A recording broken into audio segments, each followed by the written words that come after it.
Friends আবার চলে এলাম তোমাদের সাথে নতুন একটা রান্নার রেসিপি নিয়ে। আজকে তো রান্না বান্না প্রায় কমপ্লিট হয়ে গিয়েছিল, শুধু রাতের রান্নাটা বাকি ছিল। হঠাৎ করে মেয়ে ফরমাশ করে বসলো যে মা আজ একটু ফ্রাইড রাইস খাবো। তো ভাত ফাত রেডি ছিল, দেখো এদিকে পালং শাক করে নিয়েছিলাম, আচ্ছা এদিকে সাদা বেগুন ভাজা করে নিয়েছিলাম, আর এদিকে হচ্ছে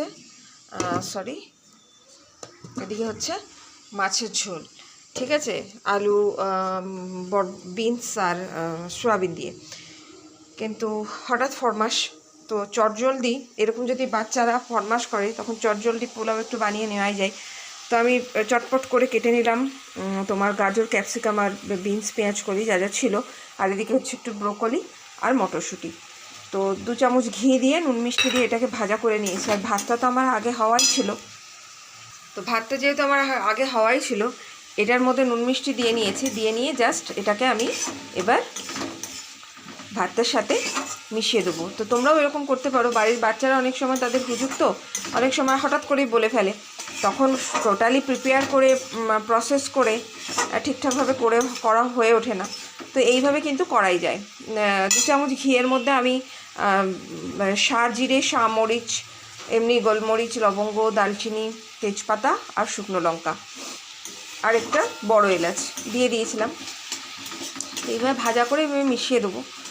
মানে ঠিক নিয়ম অনুসারে পোলাও রান্না না হলেও পোলাওয়ের মতোই হলো।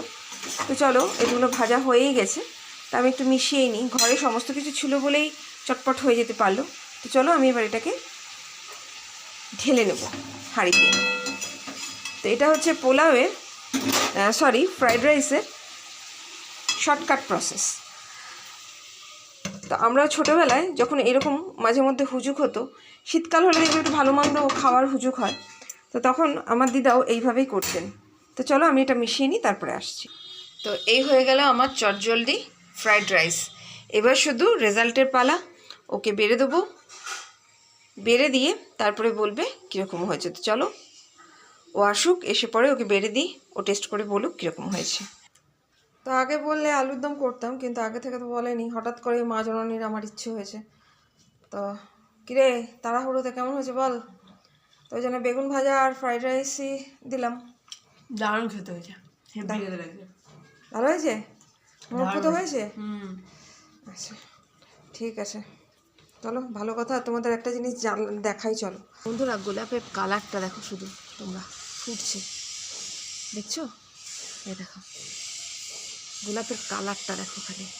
আর একজন কালকে গোটা রাত্রির ঘুমায়নি, ঘরে আমি বাদে আর কেউ ছিল না বলে, এখন দেখো সকাল থেকে ঘুমা